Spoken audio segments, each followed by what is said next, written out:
Hello प्यारे बच्चों, मैं तनवीर सर और आपका इस दूसरे लेक्चर में स्वागत है। पहले लेक्चर में हमने सेट के बारे में जाना है, अब दूसरा लेक्चर जो है इसमें हम रिलेशंस पढ़ेंगे। तो यहाँ आपको पूरा ध्यान रखना है क्योंकि रिलेशन के बाद हम फंक्शन पे जाएंगे और फंक्शन जो कि रिलेटेड है पूरे कैलकुलस के साथ। तो आइए आज का पहला टॉपिक जो है उसको स्टार्ट करते हैं। यहाँ पर हम पहले पढ़ेंगे क्रॉस प्रोडक्ट जिसका दूसरा नाम है कार्टेशियन प्रोडक्ट। ठीक है ना, क्रॉस प्रोडक्ट और कार्टेशियन प्रोडक्ट। क्लियर? अगर हमारे पास दो नॉन एम्प्टी सेट्स है, नॉन एम्प्टी का मतलब कि उन सेट्स में एलिमेंट्स हैं। अगर हमारे पास if A and B are two non empty sets, मतलब क्या है कि कुछ एलिमेंट्स उन सेट्स में हैं, non empty sets, then their cross product, जो उनका क्रॉस प्रोडक्ट होता है इज डिनोटेड बाय, उसको हम कैसे डिनोट करते हैं? डिनोटेड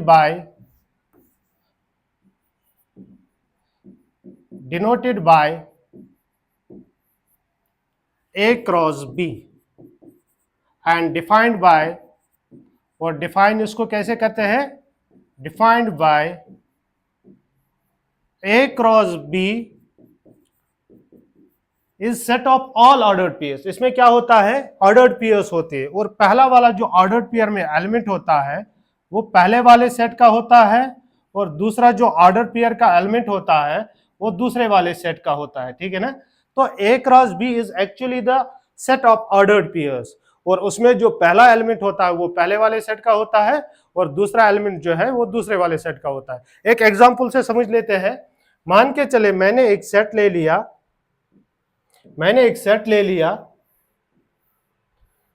एग्जांपल ले लेते हैं। मैंने एक सेट ले लिया है जिसमें एलिमेंट है 1, 2, और सेट दूसरा ले लिया बी जिसमें एलिमेंट है a, b। ठीक है ना?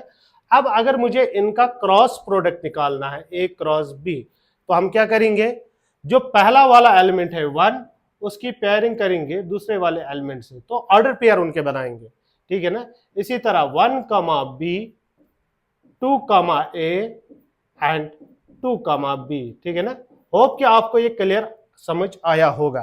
तो ऑर्डर पेयर में क्या करते हैं? क्रॉस प्रोडक्ट में क्या करते हैं? हम ऑर्डर पेयर्स बनाते हैं, तो उसमें जो पहला वाला एलिमेंट होता है ना वो पहले सेट का होता है, और दूसरा वाला एलिमेंट दूसरे सेट। फॉर एग्जांपल, अगर हमें इसी एग्जांपल में निकालना होता b क्रॉस a, अब पहला वाला जो सेट है वो b है, तो हम जो पहले वाले एलिमेंट्स है ना वो b से लेंगे। तो यहां पर आएगा a, और पहले वाले का 1 है तो a, 1, a, 2, b, 1 and b, 2। ठीक है ना? b, 1, b, 2। तो a क्रॉस b का मतलब है a के एलिमेंट्स को b के एलिमेंट से जोड़ना है, और b क्रॉस a का मतलब है b के एलिमेंट्स को a के एलिमेंट्स के साथ जोड़ना है। यहां पर आप क्लियरली देख पा रहे हो ये जो a क्रॉस b है that is not equal to b cross a। ठीक है ना? a क्रॉस b और b क्रॉस a आपस में बराबर नहीं है, ये दोनों इक्वल नहीं है। क्लियर? कुछ और एग्जांपल्स देखते हैं आगे। फॉर एग्जांपल, मैंने ले लिया a जिसमें 2, 10 है, और b एक सेट है, b इसमें है a, e, i। ठीक है ना? तो यहां पर मैंने a जो सेट लिया इसमें है 2, 10 और b है a, e, i। अगर हम इन दोनों सेट का क्रॉस प्रोडक्ट निकालना है a क्रॉस b, तो क्या क्या आएगा? 2, a आएगा पहला वाला, फिर आएगा 2, e आएगा, फिर 2, i आएगा, फिर आएगा 10, a। ठीक है ना? फिर आएगा 10, e, फिर आएगा 10, i। ठीक है ना? 10, i। तो इस तरह से हमारा a क्रॉस b आ गया। अभी अगर आप गौर से देखोगे, यहां पर जो सेट A है, यहां पर जो हमारा सेट A है इसमें कितने एलिमेंट है? इसमें 2 एलिमेंट है। और जो सेट B है इसमें कितने एलिमेंट है? इसमें 3 एलिमेंट है। तो यहां पर अगर आप ऑब्जर्व करोगे एन ऑफ ए बराबर 2 और एन ऑफ बी जो सेट है यानी number of elements in set B वो बराबर है 3, ठीक है ना। और अगर आप ए क्रॉस बी में देखोगे तो यहां पर हमारे पास 1 2 3 4 5 6 एलिमेंट्स है। तो n of A cross B में टोटल कितने एलिमेंट्स है 6, ठीक है ना। तो ये हमारे पास, और अगर आप ये ऑब्जर्व करोगे देखो यहां पर ए में 2 एलिमेंट थे और बी में 3 एलिमेंट थे, तो जब मैंने उनका क्रॉस प्रोडक्ट किया उसमें 6 एलिमेंट थे। अगर आप ए के एलिमेंट्स को बी के एलिमेंट्स के साथ मल्टीप्लाई करोगे तो आप देखोगे 2 3 6 आता है। सो यहां पर एक ऑब्जर्वेशन है, if n of A equal to P comma n of B equal to Q, ठीक है ना। इसका मतलब है अगर ए में पी एलिमेंट्स है बी में क्यू एलिमेंट्स है तो ए क्रॉस बी में कितने एलिमेंट होंगे, वो होता है बराबर पी इंटू क्यू, ठीक है ना, उनका मल्टीप्लाई। ए क्रॉस बी में कितने एलिमेंट होंगे पी इंटू क्यू। आप इसको नोट कर दीजिए, नोट डाउन। Example number 3।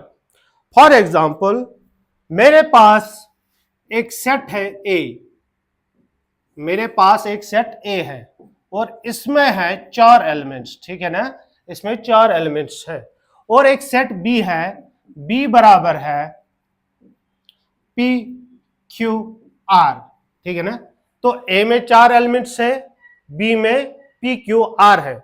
और अगर मैं आपसे पूछूं बताओ ए क्रॉस बी में कितने एलिमेंट है, तो आप ऑब्जर्व करो, यहां ए में 4 एलिमेंट है, बी में 3 एलिमेंट है। तो पिछला वाला जो फॉर्मूला मैंने आपको बताया, तो ए क्रॉस बी में कितने एलिमेंट्स होंगे 4 into 3 that will be 12 elements. तो ए क्रॉस बी में 12 एलिमेंट्स होंगे। अब इसके बाद अगर हमारे पास 2 ऑर्डर पेयर्स है, नोट आप लिख लो, if we have 2 order pairs, for example एक ऑर्डर पेयर है p कामा q, अगर ये बराबर है x कामा y के, ठीक है ना। तो अगर हमारे पास कोई सी भी 2 ऑर्डर पेयर्स है और वो इक्वल है तो इनके कॉरस्पॉन्डिंग एलिमेंट्स इक्वल होते हैं, यानी फर्स्ट एलिमेंट फर्स्ट के बराबर होगा और सेकंड एलिमेंट सेकंड के बराबर होगा, ठीक है ना। तो अगर हमारे पास 2 ऑर्डर पेयर्स और वो इक्वल है देन देयर कॉरस्पॉन्डिंग, यहां पर एक नोट लिख लो, if 2 ordered pairs are equal, ठीक है ना।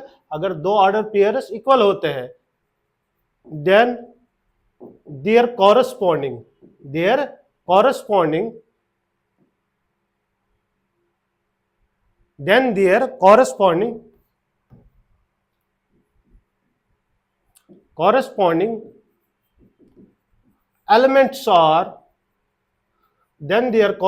elements are इक्वल, ठीक है ना, इक्वल।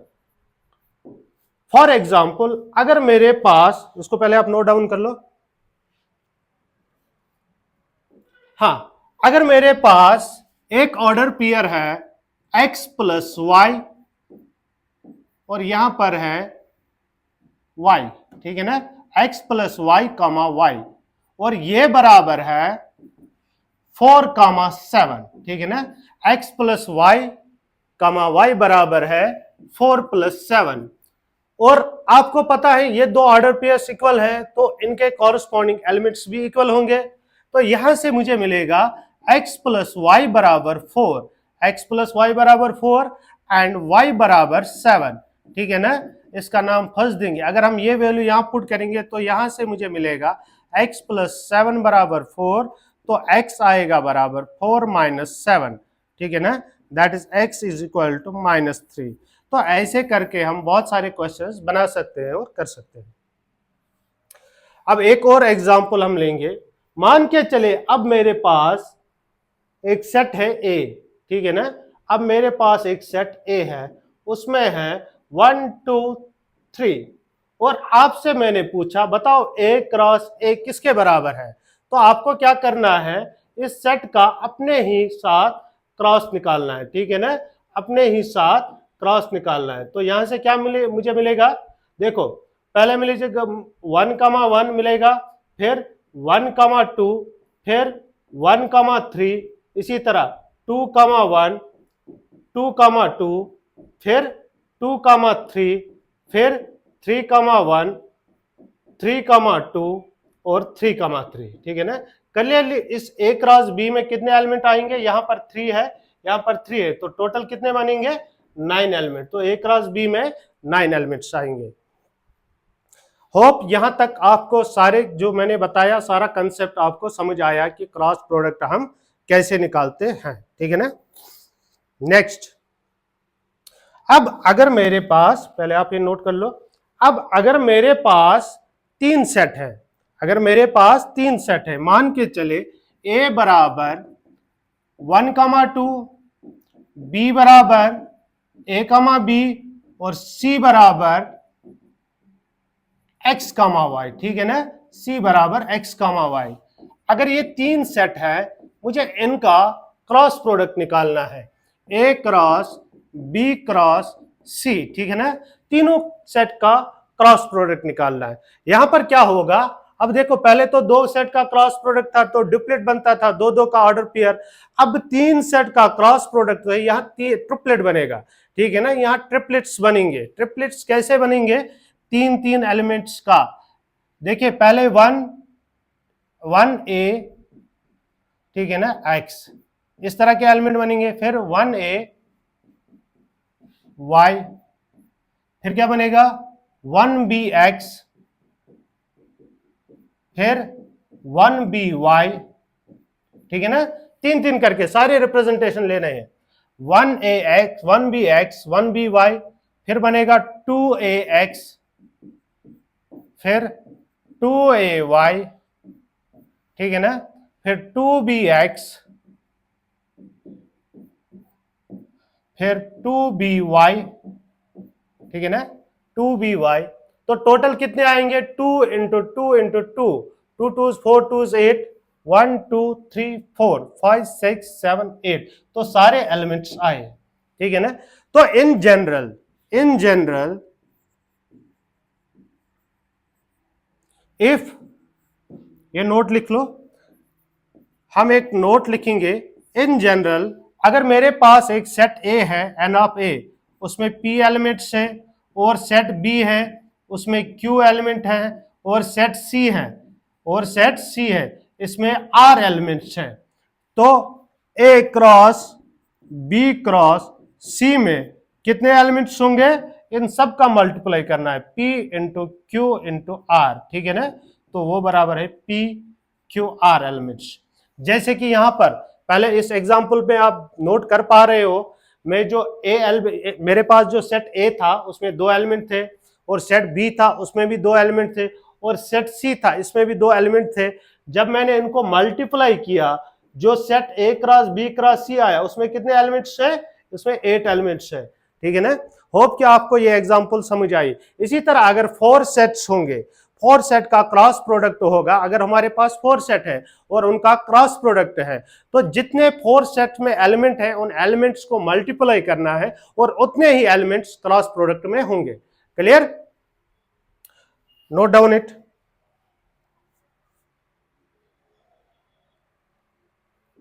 अब एक नोट और लिखते हैं हम, अगर मेरे पास if A is A or B is, if A or B is infinite, ठीक है ना, अगर A या B में से कोई सा भी इन्फिनाइट सेट है तो A क्रॉस B होता है इज इन्फिनाइट। ठीक है ना। तो A क्रॉस B क्या होगा, A cross B is infinite. तो जब भी क्रॉस प्रोडक्ट में कोई इन्फिनाइट सेट की एंट्री होती है तो जो क्रॉस प्रोडक्ट होता है वो भी इन्फिनाइट बन जाता है। फॉर एग्जांपल, मैंने एक सेट ले लिया 1,2 और B एक सेट ले लिया 1,2, डैश डैश। अगर मैं इसका क्रॉस प्रोडक्ट निकालूं A क्रॉस B, तो इसमें क्या आएगा 1,1, ठीक है ना, 1,2 डैश डैश डैश, और इसी तरह 2,1, 2,2 एंड डैश डैश। सो इसमें इन्फिनाइट सेट आएंगे। What is the number of elements in A cross B, A cross B वो होगा इन्फिनाइट। ठीक है ना, इन्फिनाइट, क्योंकि यहां 2 सेट्स में जो पहला दूसरा वाला सेट था वो इन्फिनाइट था, तो यहाँ पर क्रॉस प्रोडक्ट में भी इन्फिनाइट नंबर ऑफ एलिमेंट्स आएंगे।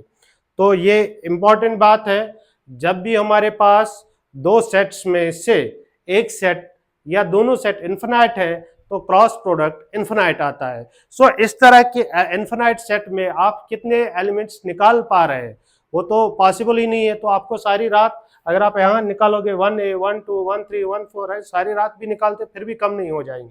तो मतलब यहाँ पर 2-4 एलिमेंट लिख के इसको छोड़ देना है, इसको नोट कर लो।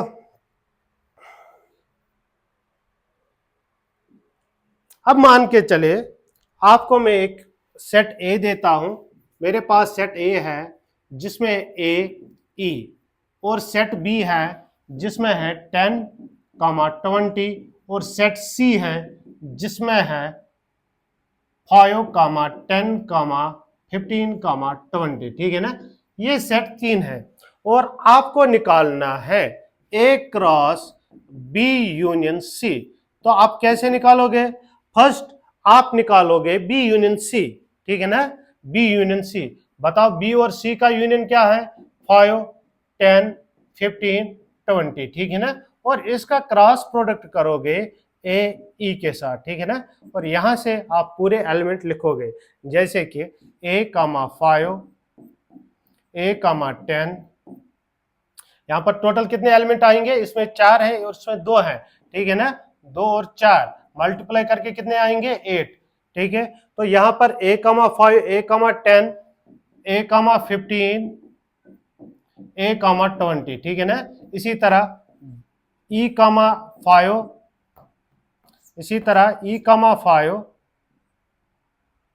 यहां पर था a, 5, इसी तरह e, 5 डैश डैश e, 20। ठीक है ना, टोटल कितने एलिमेंट्स आएंगे? टोटल 8 एलिमेंट्स आएंगे। ये तो था क्रॉस प्रोडक्ट की बात।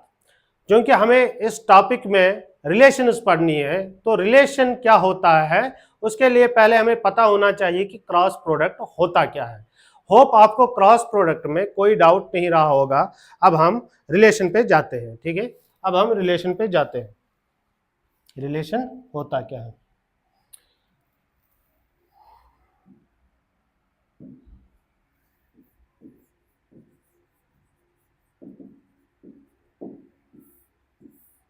Relation,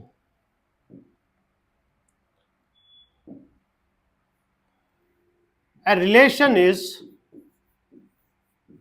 relation is subset of cross product. Relation cross product का सबसेट होता है। क्या होता है relation?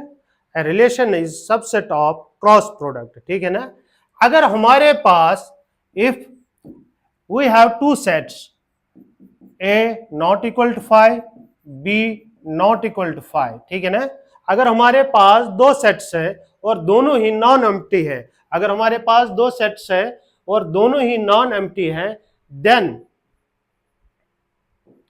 Relation R is subset of A cross B. ठीक है ना, वो जो रिलेशन होती है वो ए क्रॉस बी का सबसेट होता है।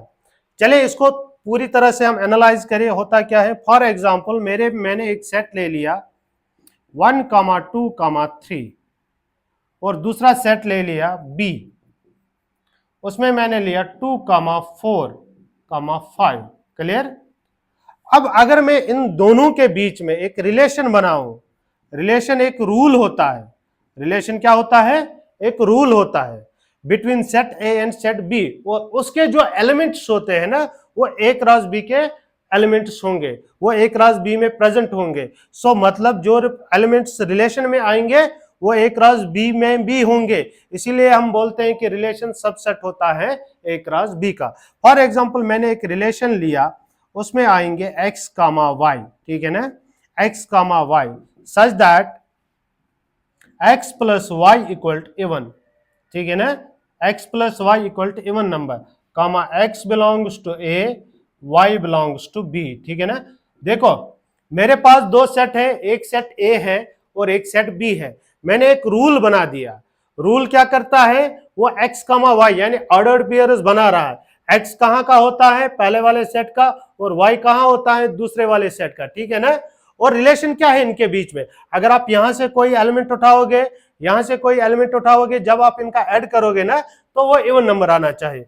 फॉर एग्जाम्पल अगर हम देखें यहां कौन कौन आ रहा है, मैंने यहां से 1 उठाया, यहां से 2 उठाया, 1 + 2 ऐड करना है ना, यहां पर रिलेशन ऐड करके इवन आना चाहिए। रिलेशन क्या है, ऐड करके इवन आना चाहिए। मैंने 1 उठाया, यहां से 2 उठाए, ऐड किया, और वो तो 3 आ रहा है, लेकिन 3 तो इवन नहीं है, मतलब ये वाला कॉम्बिनेशन, ये वाला ऑर्डर पेयर मुझे नहीं चाहिए। तो मैं क्या यहां से 1 लूंगा और यहां से 5 लूंगा। 1 + 5 कितना आता है, 6, और 6 एक इवन नंबर है। तो पहला जो ऑर्डर पेयर है वो आएगा 1,6, ठीक है ना, वो क्या आएगा 1,6। और दूसरा जो ऑर्डर पेयर है वो आएगा, देखो 2 को अगर मैं 2 से ऐड करूं तो 4 आता है, तो मतलब 2,4 भी आएगा, ठीक है ना। और 2,5 आएगा क्या, नहीं वो ऑड आता है, और 2,4 आएगा, और 2,2 भी आएगा, ठीक है ना, 2 2 4। इसी तरह 3,5 आएगा, 3,5 आएगा। अब अगर ये जो एलिमेंट्स इस रिलेशन में आए, अगर आप A क्रॉस B निकालोगे तो आप देखोगे ये वाले एलिमेंट उधर प्रेजेंट होंगे, ये वाले एलिमेंट उधर प्रेजेंट होंगे। तो जो भी एलिमेंट रिलेशन में आते हैं, जो भी एलिमेंट रिलेशन में आते हैं वो क्रॉस प्रोडक्ट में प्रेजेंट होते हैं। इसीलिए हम बोलते हैं कि रिलेशन क्रॉस प्रोडक्ट का एक सबसेट होता है। एक अगली वाले एग्जांपल में हम देखेंगे, पहले इसको नोट कर लो। देखो मैंने एक सेट ले लिया, A बराबर 1,2 और B बराबर 3,4, ठीक है ना। अब अगर मैं इनका क्रॉस प्रोडक्ट लूं, अगर मैं इनका क्रॉस प्रोडक्ट लूं, बताओ क्या आएगा, 1,3 2,4, ठीक है ना, 1,3 2,4 1,4 एंड 2,3, क्लियर, ये सारे एलिमेंट्स आएंगे।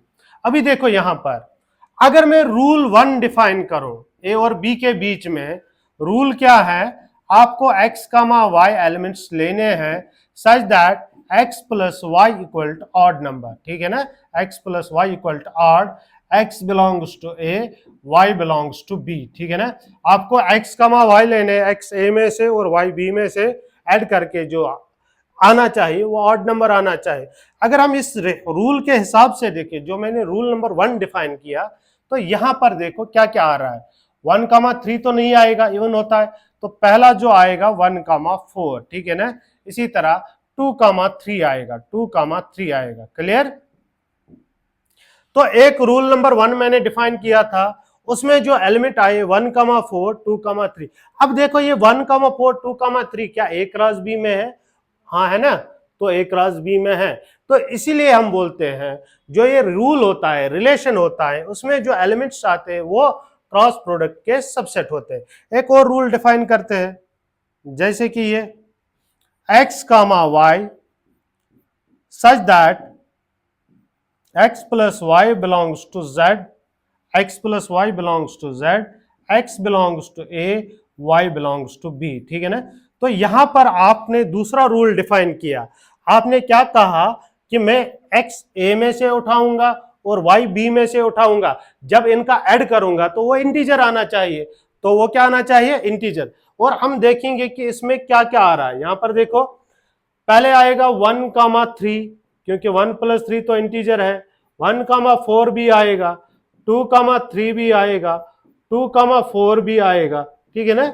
अब देखो ये बराबर है A क्रॉस B के, और वो सबसेट होता है A क्रॉस B का, every set is subset of itself, जो हमने लेक्चर नंबर 1 में पढ़ा है। तो अगर आपको पूरे सेट को समझना है तो लेक्चर नंबर 1 को आपको फिर से पढ़ना पड़ेगा। उन बच्चों को जिन्होंने लेक्चर नंबर 1 को अभी नहीं देखा है, वो उनको लेक्चर नंबर 2 अच्छी तरह समझ नहीं आ रहा है, तो उनको चाहिए वो पहले लेक्चर नंबर 1 को देखे, ठीक है। तो यहां पर every relation is subset of A cross B, note कर लो।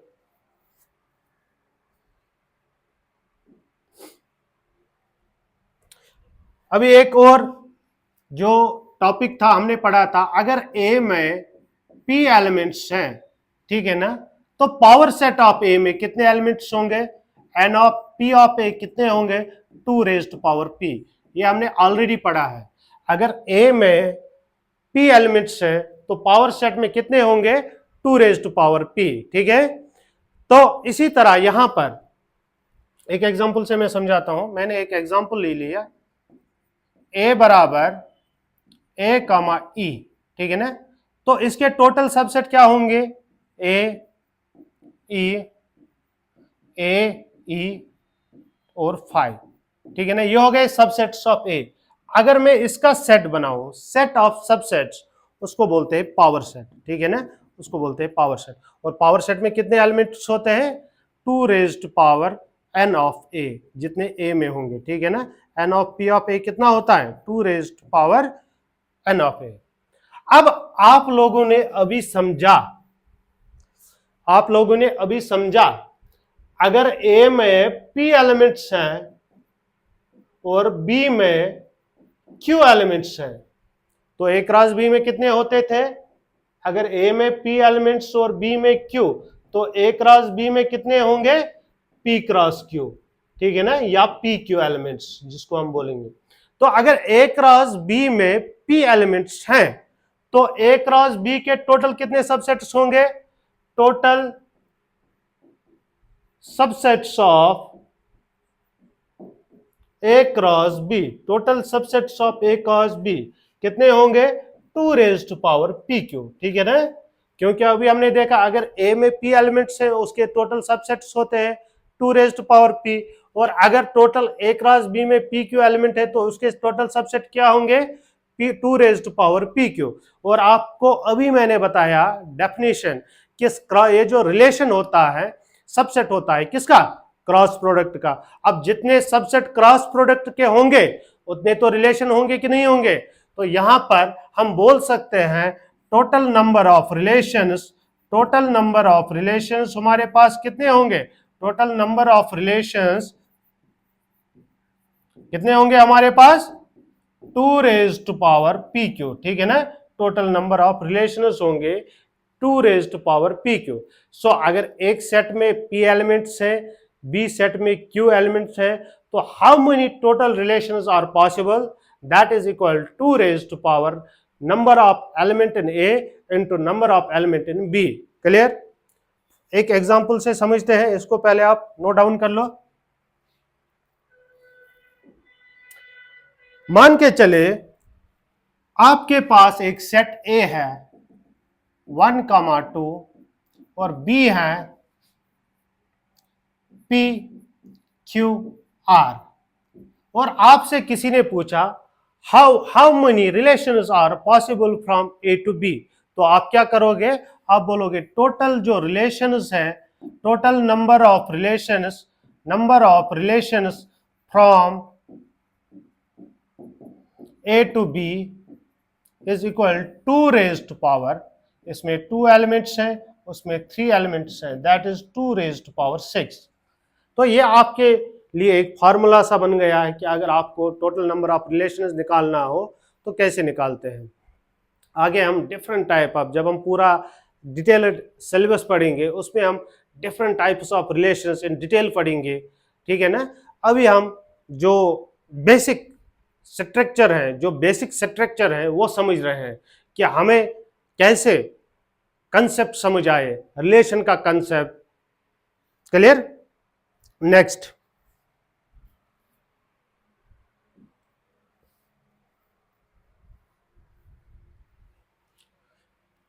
अगर आपके पास एक ए सेट है 1, 2, 3, 4 और एक बी सेट है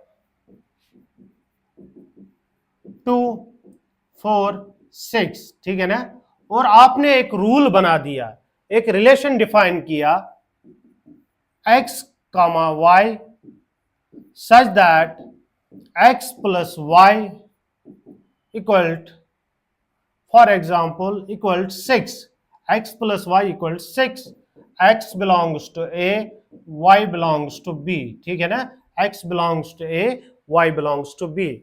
तो इस रिलेशन में अगर आप एलिमेंट्स देखोगे क्या क्या आएगा, एक एलिमेंट यहां से उठाना है ए से और एक एलिमेंट बी से उठाना, ऐड करके 6 आना चाहिए, और जो ए से उठाओगे उसको पहले लिखना है और जो बी से उठाओगे उसको दूसरी मतलब दूसरे बार लिखना है, मतलब यहाँ सेकंड पोजीशन पे। तो पहले 1,6 तो नहीं आएगा, तो फिर क्या आएगा, यहां से मैंने 2 उठाया, यहां से 4 उठाया, तो आ गया 2,4, दोनों को ऐड करके 6 आता है ना। अब यहां से 3 उठाया, 3 का किसी के साथ आता है, नहीं आता है, तो 4,2 आएगा, फिर से 4,2, ठीक है। तो जब मैंने इस रिलेशन को देखा, अगर हम इसको इस फॉर्म में लिखे, इस फॉर्म में लिखे, इसका अलग नाम है और इसका अलग नाम है, ठीक है ना, इसको बोलते हैं बिल्डर फॉर्म। क्या बोलते हैं, बिल्डर फॉर्म।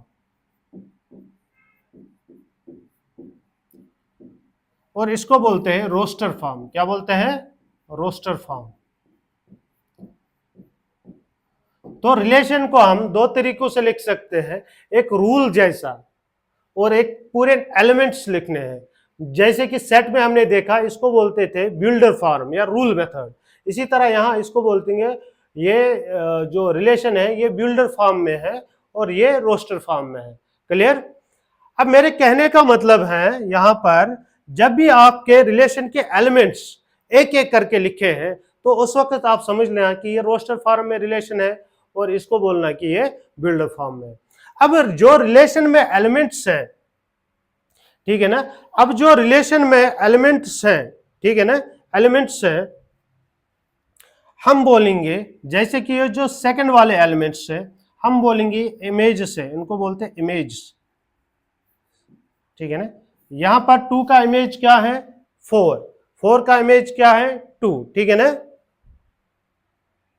इसी तरह हमारे पास डोमेन, डोमेन को हम कैसे डिफाइन करेंगे, अगर आप रिलेशन में जाओगे, रिलेशन में जितने भी ऑर्डर्ड पेयर्स है, उनके जो पहले वाले एलिमेंट होते हैं, सेट ऑफ फर्स्ट एलिमेंट्स, उसको बोलते हैं क्या, डोमेन, ठीक है ना। Set of first elements, first elements in relation, set of first elements in are, इसको क्या बोलते हैं, इसको बोलते हैं डोमेन, ठीक है ना। यहां पर डोमेन क्या है, यहां पर डोमेन है 2,4, ठीक है ना। और set of second elements in are, set of second elements in are, इसको बोलते हैं रेंज। क्या बोलते हैं, रेंज। रेंज होता है सेट ऑफ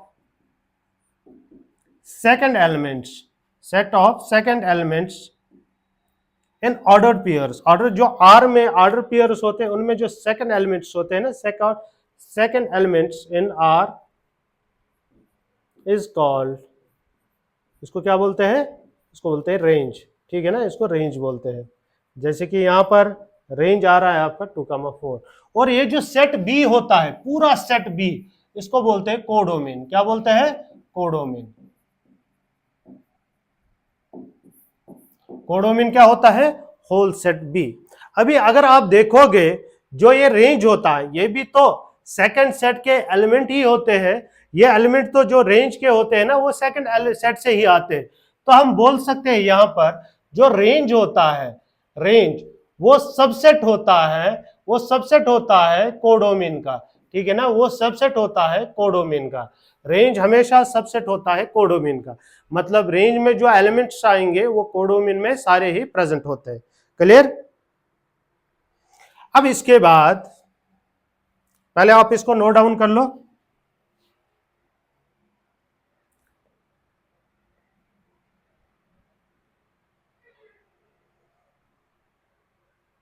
हाँ, इसके बाद फंक्शन, फंक्शन क्या होता है, function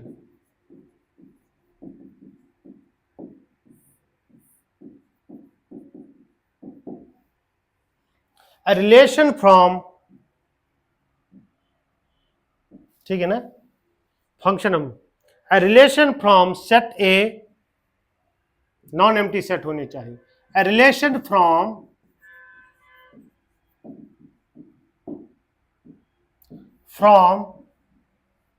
set A to set B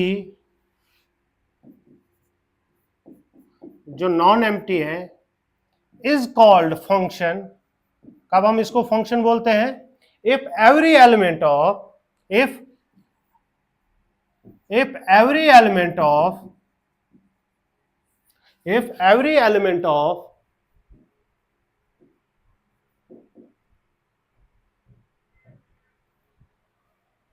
if every element of set A is connected with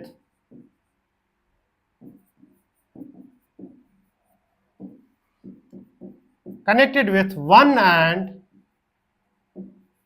only one element of set B, ठीक है ना।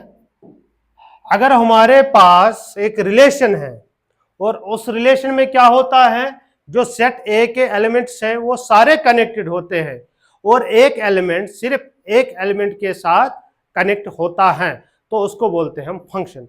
फॉर एग्जांपल एक डायग्राम से मैं आपको समझाऊंगा। मान के चले ये सेट ए है और ये एक सेट बी है, ठीक है ना। अगर यहाँ पर तीन एलिमेंट है, अगर यहाँ पर तीन है और तीनों एलिमेंट कनेक्टेड होने चाहिए, ठीक है ना, तो तब हम इसको फंक्शन बोलेंगे।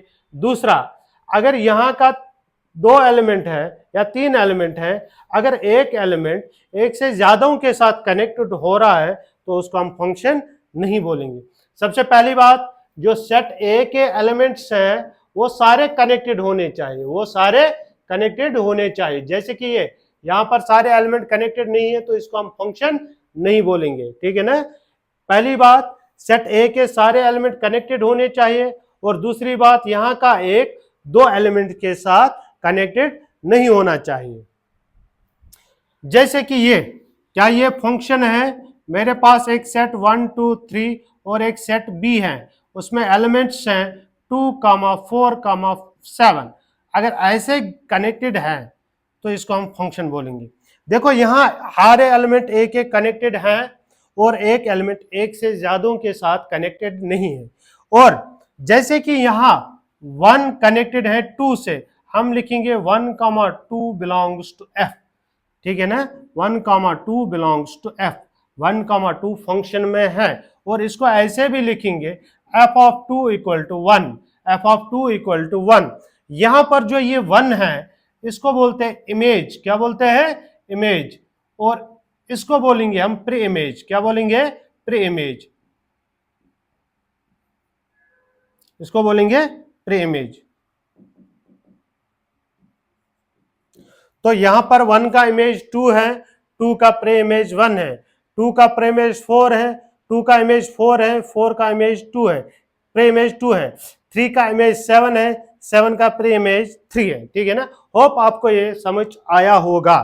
तो फंक्शन एक तरह का रिलेशन ही होता है, लेकिन इसमें क्या होता है कि ए के सारे एलिमेंट कनेक्टेड होने चाहिए, यानी कोई भी एलिमेंट ए का नहीं रहना चाहिए। और दूसरी बात, एक एलिमेंट का एक से ज्यादा इमेज नहीं होनी चाहिए। और अगर इस तरह का आपके पास कोई रिलेशन है, उस वाले रिलेशन को हम बोलेंगे कि ये फंक्शन है।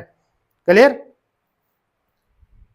अब हम कुछ बेसिक फंक्शंस पढ़ेंगे, कुछ बेसिक फंक्शंस, और उनके थोड़े से ग्राफ देखेंगे। उसके बाद फिर अलजेब्रा फंक्शंस पढ़ेंगे। सम फंक्शंस,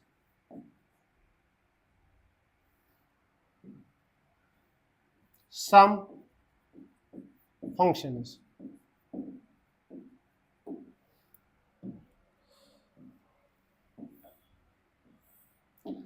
नंबर 1 हमारे पास है फंक्शन, नंबर 1 हमारे पास फंक्शन है आइडेंटिटी फंक्शन। पहले नंबर पे हम देखेंगे कि आइडेंटिटी फंक्शन क्या होता है, ठीक है ना। आइडेंटिटी फंक्शन होता क्या है?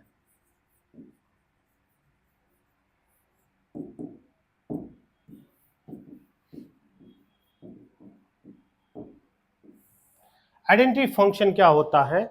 अगर हम कोई फंक्शन डिफाइन करें F from R to R, अगर हम कोई फंक्शन डिफाइन करें, एक रूल डिफाइन करें, वो स्पेशल वाला रूल, सारे एलिमेंट पहले के कनेक्टेड होने चाहिए और एक एलिमेंट का एक से ज्यादा इमेज नहीं होना चाहिए।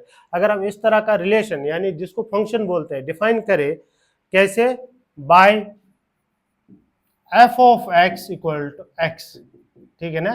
इसको हम बोलेंगे ये आइडेंटिटी फंक्शन है, इसको हम बोलेंगे आइडेंटिटी फंक्शन। कहने का मतलब है मेरे पास दो सेट है, एक सेट ए और है और दूसरा भी सेट और है, ठीक है ना।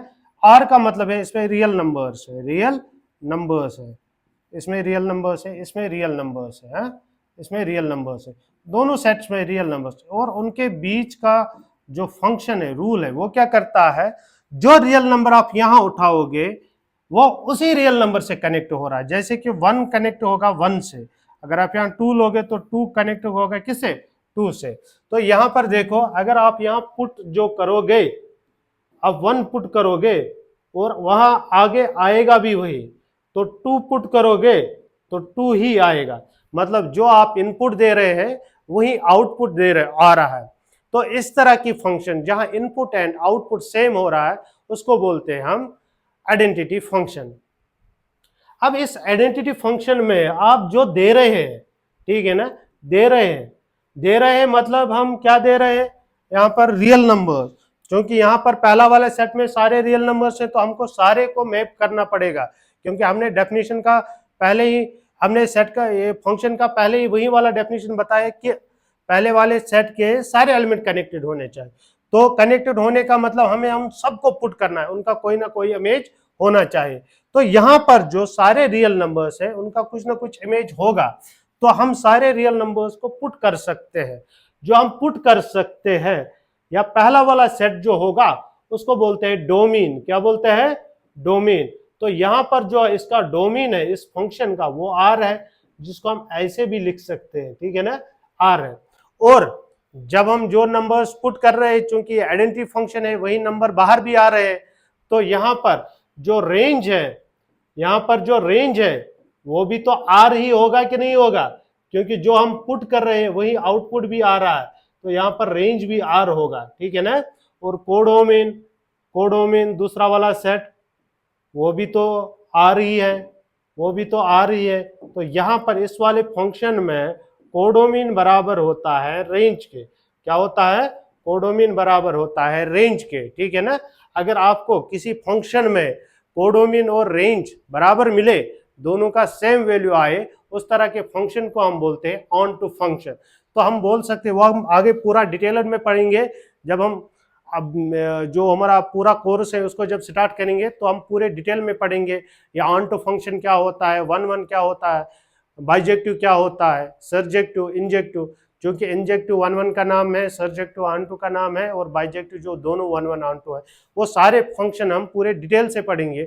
और उन नंबर ऑफ फंक्शंस कि कितने वन वन फंक्शन बन सकते हैं, कितने ऑन टू बन सकते हैं, कितने इन टू बन सकते हैं, वो पूरा हम एनालाइज करेंगे जब हम ये कोर्स पूरी तरह से स्टार्ट करेंगे।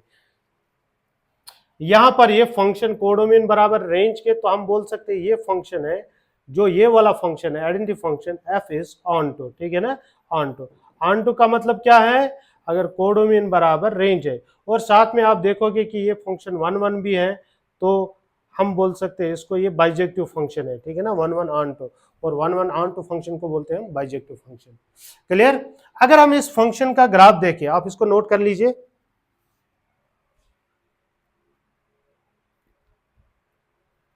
अगर हम इस फंक्शन का ग्राफ देखें, ये जो फंक्शन है, अगर इसका ग्राफ देखें, जो मेरा फंक्शन है F from R to R, जिसको मैंने बोला है ये आइडेंटिटी फंक्शन है, अगर मैं इसका ग्राफ दूंगा, ग्राफ देखूंगा, इसका ग्राफ प्लॉट करूंगा, तो किस तरह का ग्राफ आएगा, ठीक है ना। तो किस तरह का ग्राफ आएगा इस फंक्शन का, इस फंक्शन का किस तरह का ग्राफ आएगा, देखो, अगर आपने यहां पुट किया जीरो, एफ ऑफ जीरो, तो बाहर भी तो जीरो आएगा।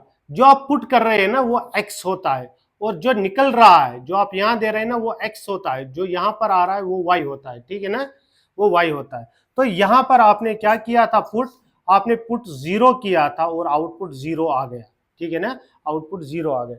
अब अगर हम इसको प्लॉट करें कोऑर्डिनेट सिस्टम में, कार्टेशियन जो हमारे पास कोऑर्डिनेट सिस्टम है, तो जीरो कमा जीरो तो ओरिजिन पे ही आता है, 0,0।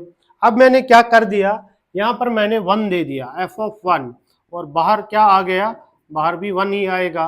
तो 1,1 अगर हम देखेंगे 1,1 यहाँ पर आएगा, ठीक है ना, x1 और y भी 1, ठीक है ना, यहाँ से x1 और y भी 1, क्लियर, x1 और y भी 1। इसी तरह अगर मैं 2 दूंगा तो 2 पे क्या वैल्यू आएगी, देखो 2 पे वैल्यू क्या आएगी, 2 आएगी, और -1 पे क्या वैल्यू आएगी, -1, ठीक है ना। अगर मैं वैल्यू 2 दूंगा तो 2 आएगा, और अगर मैंने x -1 दे दिया तो y भी -1 आ रहा है। तो यहां पर जब मैं देख रहा हूं तो इसका ग्राफ कुछ इस तरह से आ रहा है, ठीक है ना, इसका ग्राफ कुछ इस तरह से आ रहा है।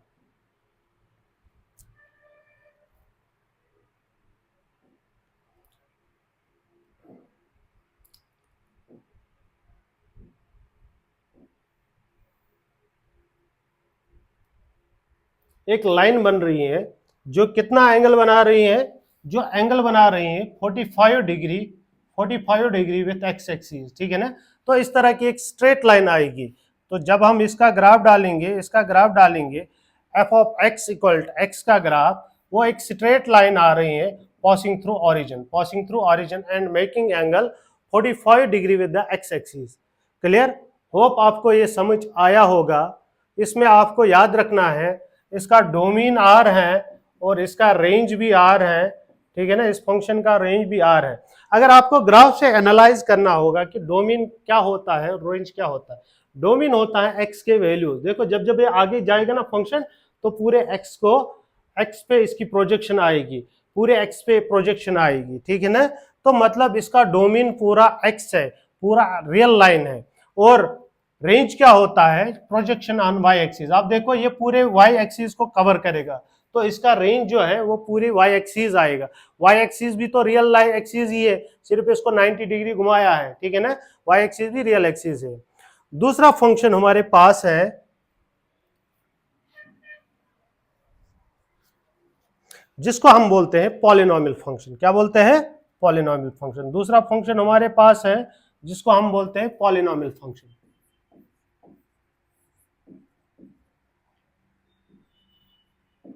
पॉलिनोमियल फंक्शन,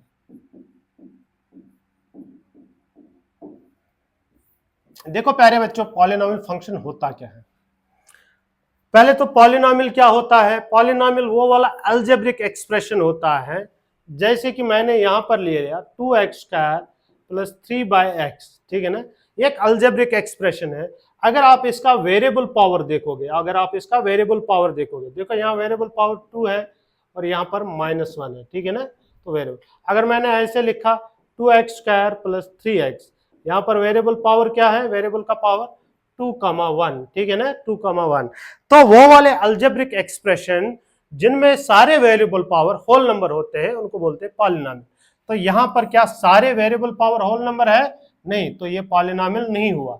और क्या यहाँ पर सारे वेरिएबल पावर होल नंबर है, हाँ, तो इसको हम बोलेंगे पॉलिनोमियल, ठीक है ना। और इस पॉलिनोमियल में कौन सा वेरिएबल है, एक्स, तो हम लिखेंगे p of x। p of x का मतलब है पॉलिनोमियल इन वेरिएबल x। p की जगह आप h और कुछ भी लिख सकते हैं, ठीक है ना, लेकिन जो वेरिएबल है उसमें ही लिखना है। फॉर एग्जांपल अगर मेरे पास 2x प्लस 3y है, तो ये पॉलिनोमियल है इन वेरिएबल x, y। क्लियर। तो इसी तरह के पॉलिनोमियल जो होते हैं वो फंक्शंस होते हैं, ठीक है ना। हम कुछ पॉलिनोमियल फंक्शंस का देखेंगे, जनरल पॉलिनोमियल फंक्शन देखेंगे पहले, बाद में उसके कुछ एक दो एग्जांपल्स देखेंगे। फॉर एग्जांपल मेरे पास एक फंक्शन है जो r से r तक डिफाइन किया गया है, कैसे, by f of x equal a0 plus a1x plus a2x² plus dash dash dash plus an x raise to power n। और ये n क्या है, n है नॉन नेगेटिव इंटीग्रल, ठीक है ना, नॉन नेगेटिव इंटीजर है इंटीग्रल। और a0 a1 dash dash an क्या है, ये रियल नंबर्स है, ठीक है ना, ये रियल नंबर्स है। तो इस तरह की फंक्शन को हम बोलेंगे ये पॉलिनोमियल फंक्शन है। इस तरह की फंक्शन को हम क्या बोलेंगे, ये पॉलिनोमियल फंक्शन है। अब एग्जाम्पल से हम समझते हैं। फॉर एग्जाम्पल मैंने ले लिया f of x equal 2x² plus 3x plus 4। देखो जो a1 a2 ये कोफिशिएंट होते हैं वेरिएबल के आगे जो होते हैं कोफिशिएंट, जैसे कि 3 4 4, ठीक है ना। ये वेरिएबल के आगे जो कोफिशिएंट्स होते हैं या कांस्टेंट टर्म, ये ai's रिप्रेजेंट करते हैं। तो यहां पर जो n होता है n, यहां पर जो n है इसको बोलते हैं डिग्री। क्या बोलते हैं? डिग्री, ठीक है ना। यहां पर an नॉन जीरो होना चाहिए अगर n डिग्री है, तो n होता है डिग्री ऑफ पॉलिनोमियल। क्या होता है? Degree of polynomial, degree of polynomial. जैसे कि इस पॉलिनोमियल की डिग्री क्या है? इसकी डिग्री है 2, ठीक है ना, 2। डिग्री क्या होता है? पॉलिनोमियल में जो वेरिएबल का हाईएस्ट पावर होता है उसको बोलते हैं डिग्री। जैसे कि यहाँ सबसे हाईएस्ट पावर वेरिएबल का 2 है, तो इसको हम बोलेंगे क्या? यहाँ डिग्री 2 है। इसी तरह यहाँ पर अगर an positive an non zero है तो इसकी डिग्री n होगी। क्लियर? अब सारे पॉलिनोमियल्स का ग्राफ तो हम नहीं पढ़ सकते हैं, क्योंकि जितने भी हम यहाँ ai चेंज करते जाएंगे, n चेंज करता जाएंगे, तो डिफरेंट डिफरेंट पॉलिनोमियल बनते जाएंगे, ठीक है ना। इसमें से थोड़े एक दो पॉलिनोमियल्स को मैं डिस्कस करूंगा, उसके बाद हम नेक्स्ट पॉलिनोमियल्स पे जाएंगे। आप इसको पहले नोट डाउन कर लो। एक एग्जांपल लेते हैं, f of x equal f from r to r, ठीक है ना, f from r to r, f of x equal x²। Clear? ये एक पॉलिनोमियल है। अगर हम इसका ग्राफ देखेंगे, इसका ग्राफ जैसे कि अगर मैं 0 दूंगा, बताओ 0 पे क्या आएगा? अगर मैंने पुट किया 0 तो आउटपुट क्या आएगा? 0, 0 पे 0। 1 पे क्या आएगा? 1। 2 पे कितना आएगा? 4। -1 पे कितना आएगा? 1। -2 पे कितना आएगा? 4, ठीक है ना। अगर मैं इसका ग्राफ देखूं, इसका ग्राफ कुछ इस तरह से आ रहा है, ठीक है ना, इस तरह से आ रहा है, ठीक है ना। अभी देखो यहां पर मैं चाहे नेगेटिव नंबर इनपुट दे रहा हूं या पॉजिटिव नंबर इनपुट दे रहा हूं, लेकिन यहां पर जो आउटपुट आ रहा है वो हमेशा पॉजिटिव ही होता है, बल्कि नॉन नेगेटिव होता है, ठीक है ना। हमेशा जो यहां से आउटपुट आएगा वो नॉन नेगेटिव होता है। क्या होता है? Non negative. सबसे पहले मैं आपका ये कंफ्यूजन दूर करूं कि non negative, positive, non positive ये क्या होता है। देखो अगर मैं बात करूं नंबर्स की, ये हो गया 0, ये हो गया 1, ये हो गया -1। अगर 0 से जितने भी बड़े नंबर हैं उनको बोलते हैं पॉजिटिव। क्या बोलते हैं? और 0 से जितने भी छोटे नंबर हैं उनको बोलते हैं नेगेटिव। अब 0 ना तो पॉजिटिव है ना नेगेटिव है। अगर मैं बोलूं नॉन नेगेटिव, क्या बोलूं? Non negative. नॉन नेगेटिव का मतलब होता है पॉजिटिव प्लस 0, और नॉन पॉजिटिव का मतलब होता है, नॉन पॉजिटिव का मतलब क्या होता है? इसका मतलब होता है नेगेटिव प्लस 0, ठीक है ना। ये बात याद रखना। अभी यहां पर देखो, जब भी मैं कोई सा भी नंबर इनपुट दे रहा हूं, आउटपुट तो नॉन नेगेटिव ही आ रहा है ना, कि आउटपुट क्या आएगा? हमेशा नॉन नेगेटिव। तो इसका जो डोमेन है, डोमेन होता है सेट ऑफ इनपुट्स। इसका जो डोमेन है, डोमेन वो पूरे रियल नंबर्स है, क्योंकि हम यहां कोई सा भी नंबर इनपुट दे सकते हैं, लेकिन इसका जो आउटपुट है, ठीक है ना, जो बाहर आ रहा है वो तो या 0 आएगा या 0 से लेके क्या प्लस इंफिनिटी तक आएगा। तो मतलब इसका जो रेंज है, वो 0 से लेके प्लस इंफिनिटी तक आएगा, ठीक है ना। इसको हम ऐसे भी लिख सकते हैं x और x belongs to r। Clear? x एक रियल नंबर है। तो ये था एक पॉलिनोमियल स्पेशल, ये मतलब जिसको हम बोलते हैं एक छोटा मोटा सा पॉलिनोमियल था, simple polynomial f of x equal to x²। और अगर आप गौर से देखोगे, अगर आपके पास f of x equal x raised to power 2n, n belongs to n, ठीक है ना, इस तरह के पॉलिनोमियल हैं। इस तरह के पॉलिनोमियल का मतलब क्या है कि पावर में 2 है, पावर में 4 है, पावर में 6 है, डैश डैश। इस तरह के जो पॉलिनोमियल्स का ग्राफ है वो कुछ इस तरह से आएगा, ठीक है ना, वो कुछ इस तरह से आएगा। अगर ये एक्स स्क्वायर है, ये होगा एक्स रेज टू पावर 4, इसी तरह एक्स रेज टू पावर 6। तो इवन पॉलिनोमियल जो मतलब F of X equal X raise to power N, और एन यहां पर है पॉजिटिव नेचुरल नंबर, तो उनके ग्राफ कुछ इस तरह से आ रहे हैं। अभी अगर आप क्यूबिक पॉलिनोमियल का ग्राफ देखोगे, क्यूबिक पॉलिनोमियल का ग्राफ देखोगे, पहले आप इसको नोट डाउन कर लो। हाँ, अगर आप इस तरह के एक और एग्जांपल हम लेंगे, अगर मेरे पास है f from r to r given by f of x equal, ठीक है ना, एक्स क्यूब। अब इसका अगर हम देखें तो यहां पर 1 दोगे तो 1 निकलेगा, 2 दोगे तो 8 निकलेगा, -2 दोगे तो -8 निकलेगा, ठीक है ना, 0 दोगे तो 0 निकलेगा। तो ये जो फंक्शन है इसके आउटपुट में पॉजिटिव नंबर्स भी आते हैं और नेगेटिव नंबर्स भी आते हैं। यहां पर 0 पे कौन सा वैल्यू आता है, 0 पे 0 आता है, 1 पे 1 आता है और -1 पे -1 आता है। तो इस तरह के ग्राफ आते हैं इसके। तो इस तरह का ग्राफ आता है एक्स क्यूब का, ठीक है ना, इस तरह का ग्राफ आता है एक्स क्यूब का। यहां पर डोमेन देखो, डोमेन हम कितने भी नंबर दे रहे हैं, पूरे नंबर जो ले रहा है इसका डोमेन कितना है, कोई सा भी नंबर हम इनपुट कर सकते हैं, तो इसका डोमेन हो गया आर। यहां पर आप कोई सा भी इनपुट, कोई सा भी रियल नंबर इनपुट दे सकते हैं और आउटपुट भी हमेशा मिलेगा। तो इसका रेंज भी है क्या, रेंज भी आर है, सेट ऑफ रियल नंबर्स। और इसका कोडोमेन, कोडोमेन हो गया दूसरा सेट, वो भी क्या है, आर। तो इस फंक्शन को हम बोलेंगे ऑन टू फंक्शन है। क्या है, ऑन टू फंक्शन है। ये तो था पॉलिनोमियल फंक्शन।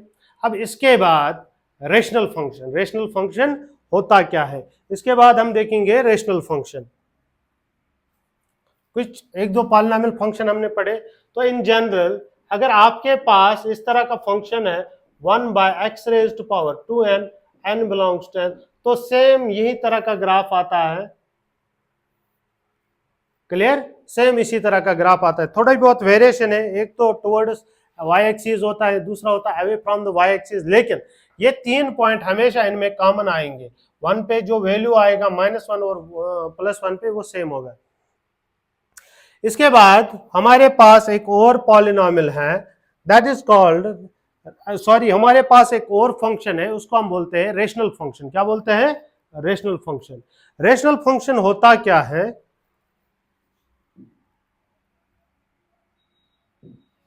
देखो रेशनल फंक्शन क्या होता है।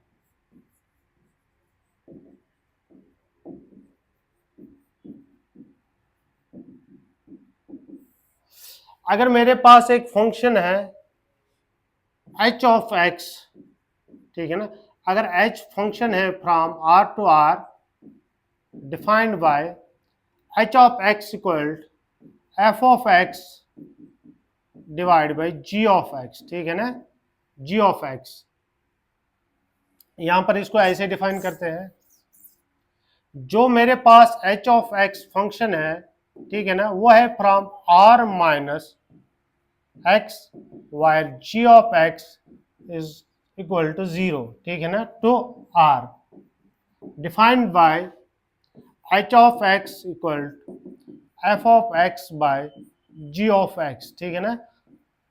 तो ये फंक्शन क्या होता है, ये r से r तक होता है, लेकिन r में से वो वैल्यू निकालने हैं जहां पर g ऑफ x 0 होता है। एक्चुअल में ये जो रेशनल फंक्शन होता है ना, ये कोशेंट ऑफ 2 पॉलिनोमियल फंक्शन होता है। क्या होता है, कोशेंट ऑफ 2 पॉलिनोमियल फंक्शन। जैसे कि एक एग्जांपल से समझते हैं, मेरे पास f ऑफ x बराबर है 2x + 3 डिवाइड बाय x + 5, ठीक है ना। इसका जो डोमेन होता है, इसका डोमेन होता है वो सारे रियल नंबर्स होता है। क्या होता है, रियल नंबर। लेकिन उसमें से ये वाले जो पॉइंट है जहां पर ये 0 बन रहा है वो निकालना होता है। इस फंक्शन का डोमेन क्या होगा, r -5, ठीक है ना। जब भी आप यहाँ -5 दोगे तो ये वाला अनडिफाइंड बन जाएगा, ठीक है ना। तो ये फंक्शन जो है, ये f ऑफ x, ये कहां से कहां तक होना चाहिए, r -0 से r तक, ठीक है ना। डोमेन में हमेशा ये वाले पॉइंट्स निकाल देने हैं।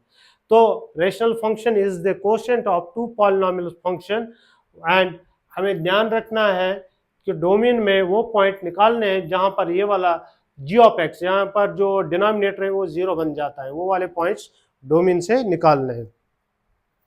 अब इसके बाद हमारे पास एक और पॉलिनोमियल फंक्शन है, उसको बोलते हैं सिग्नम फंक्शन। क्या बोलते हैं? Signum function. अब इसका जो, आप इसको नोट डाउन कर लो, इसका जो डोमेन और रेंज है वो इन दो फंक्शन पे डिफाइन करेगा। जैसे जैसे हम इन दो फंक्शन के वैल्यू चेंज करते जाएंगे वैसे वैसे नए नए फंक्शंस बनते जाएंगे। क्लियर? Next, signum function.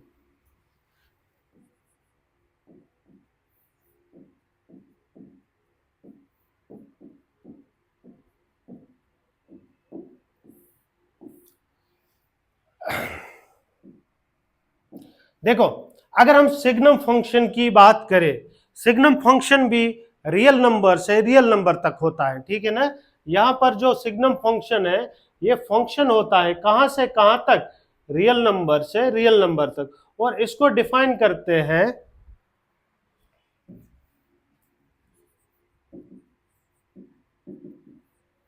ये 1 होता है अगर सिग्नम ऑफ x, ठीक है ना। चलिए इसको ऐसे लिखते हैं, सिग्नम ऑफ x बराबर है 1 अगर x पॉजिटिव है, 0 अगर x 0 है, और -1 अगर x नेगेटिव है, ठीक है ना। इसको पूरे ध्यान से देखो। तो ये जो सिग्नम फंक्शन है ये क्या करता है? ये एक अच्छा काम करता है। देखो, अगर आप यहां पर इनपुट पॉजिटिव नंबर दोगे, जैसे कि अगर आप यहां इनपुट x, इसको ऐसे लिखेंगे, शॉर्ट में इसको एक ऐसे डिफाइन कर डिनोट करें f ऑफ x, ठीक है ना, f ऑफ x। तो अगर हम यहां f ऑफ 1 डालें, ठीक है ना, 1 पॉजिटिव नंबर है 0 से बड़ा, जब भी आप 0 से बड़ा नंबर डालोगे, इनपुट करोगे, तो आउटपुट 1 आएगा, ठीक है ना। आउटपुट क्या आएगा? 1। जैसे कि मैंने लिया 1/2, आउटपुट क्या आएगा? 1। जैसे कि मैंने लिया 0.0001, ये पॉजिटिव है, आउटपुट 1 आएगा, ठीक है ना। और जब आप इनपुट 0 दोगे, जब आप इनपुट 0 दोगे तो आउटपुट 0 आता है, तो मतलब 0 पे ये 0 देता है, और जितना भी पॉजिटिव नंबर आप इनपुट करोगे आउटपुट 1 आएगा। और अगर आप यहां पर नेगेटिव नंबर डालते हैं तो आउटपुट -1 आता है। तो इसका काम क्या है? ये 3 तरह के प्रोडक्ट्स देता है, चाहे आप कोई सा भी इनपुट दोगे। अगर आप इनपुट पॉजिटिव नंबर दोगे, ये फंक्शन जो होता है ना वो रियल नंबर से रियल नंबर्स तक होता है, ठीक है ना। तो यहां पर क्या करता है, जो पॉजिटिव नंबर है उनको 1 पे मैप करता है, 0 को 0 पे, और नेगेटिव को -1 पे, ठीक है ना, नेगेटिव को -1 पे। तो इसके आउटपुट में 3 एलिमेंट होते हैं। इसके आउटपुट में कितने एलिमेंट होते हैं? 3 एलिमेंट होते हैं। और इनपुट हम क्या दे सकते हैं? पूरे रियल नंबर। तो इस फंक्शन का जो डोमेन होता है, इस फंक्शन का जो डोमेन होता है वो पूरे रियल नंबर्स होता है, लेकिन आउटपुट हमें क्या मिलता है? रेंज हमें मिलता है सिर्फ 3 एलिमेंट्स, ठीक है ना। कौन कौन सा? 1 0 -1, और इसका कोडोमेन कितना है? Set of all real numbers, ठीक है ना। तो इसका ये जो फंक्शन है सिग्नम फंक्शन, इसमें पूरे रियल नंबर्स इनपुट है और आउटपुट 3 एलिमेंट्स है। क्लियर? अगर हम इस सिग्नम फंक्शन का ग्राफ देखें, अगर इस सिग्नम फंक्शन का ग्राफ देखें, तो इस सिग्नम फंक्शन का ग्राफ कुछ इस तरह से आ रहा है, ठीक है ना, इस तरह से आ रहा है। अगर आप पुट करोगे 0, ठीक है ना, सिग्नम ऑफ x, ठीक है ना, वो होता है बराबर 0। अगर आप x दोगे 0, मान के चले मैंने x दे दिया 0, और आउटपुट क्या आ गया? आउटपुट क्या आ गया? 0, ठीक है ना। अगर मैं 1 पॉजिटिव नंबर देता हूं, आउटपुट क्या आ जाएगा? 1। और अगर मैं नेगेटिव नंबर देता हूं, आउटपुट क्या आता है? -1 आता है। तो यहां पर देखो, अगर मैंने 0 दे दिया तो 0 आ गया। अब अगर मैंने 0 से थोड़ा बड़ा, मान के चले पहले 1 देता हूं तो 1 आएगा। अब मैंने 2 दिया तब भी 1 आएगा, 3 दिया तब भी 1 आ गया। अब मैंने 1/2 दिया तब भी 1 आया, अब मैंने 0.0 दे दिया तब भी 1 आ गया, लेकिन जैसे ही मैं 0 देता हूं 0 आ रहा है। 0 के राइट साइड में कोई भी आप नंबर दे दो तो 1 आ रहा है, तो मतलब इसका ग्राफ ऐसे बनेगा, ठीक है ना। अब आते हैं लेफ्ट साइड। लेफ्ट साइड में जब आप -1 देते हो तो -1 आ रहा है, ठीक है ना, -1 आ रहा है। 2 दे दो -2 तब भी -1 आ रहा है, 3 दे दो तब भी -1 आ रहा है, ठीक है ना। लेकिन जब आप 0 दोगे ना तब 0 आ गया, आ जाएगा। इसीलिए मैंने y एक्सिस पे ये हॉलो सर्कल्स रख दिए। इसका मतलब है जब भी आप 0 दोगे तो उस वक्त 0 आएगा, लेकिन चाहे 0 से बड़ा कोई सा भी नंबर दे दो तो 1 आएगा, और 0 से लेफ्ट में कोई सा भी नंबर दे दो तो -1 आएगा। क्लियर? होप आपको ये सिग्नम फंक्शन समझ आया होगा। इसके बाद और भी बहुत सारे टाइप्स ऑफ फंक्शंस हैं। इसके बाद बहुत सारे फंक्शंस ऑफ टाइप्स हैं, वो हम आगे वाले लेक्चर्स में जब हम फंक्शंस को पूरी तरह एनालाइज करेंगे उसमें डिस्कस करेंगे। और जब हम ये कोर्स पूरे ऑफलाइन स्टार्ट करेंगे यहाँ Aamir sir's M plus education, तो हम आपको पूरे जितने भी हमने कंसेप्ट पढ़ाए हैं फिर से पढ़ा देंगे। और जो बच्चे जितना जल्द हो सके उतने जल्द ज्वाइन करें, so that they will get benefit of this course. और उसके बाद जो बच्चे लेट आते हैं उनको क्या दिक्कत होती है कि उनको ये बेसिक छूट जाते हैं, लेकिन उनके लिए हमने पहले से ये जो वीडियो लेक्चर रिकॉर्ड करके रखे हैं उनको हम ये देंगे, सो दैट उनका भी लॉस नहीं होगा। होप कि आप सबको ये आज का लेक्चर समझ आया होगा। और अगर कोई भी डाउट है इसको आप कमेंट बॉक्स में लिखिए। अगर फिर भी समझ नहीं आ रहा तो आप हमारे ऑफलाइन सेंटर में आ सकते हैं जो Aamir sir's M plus education है, और हमारे फैकल्टी यहाँ पूरे दिन बैठे हुए होते हैं जो आपके किसी भी टाइम आपका जो भी डाउट होगा, जो भी असिस्टेंस आपको चाहिए, वो पूरे दिन यहाँ बैठ के आपका पूरा जो भी डाउट होगा उसको क्लियर करने में मदद करेंगे। होप आपको ये सारा समझ आया होगा। Thank you, see you in next lecture.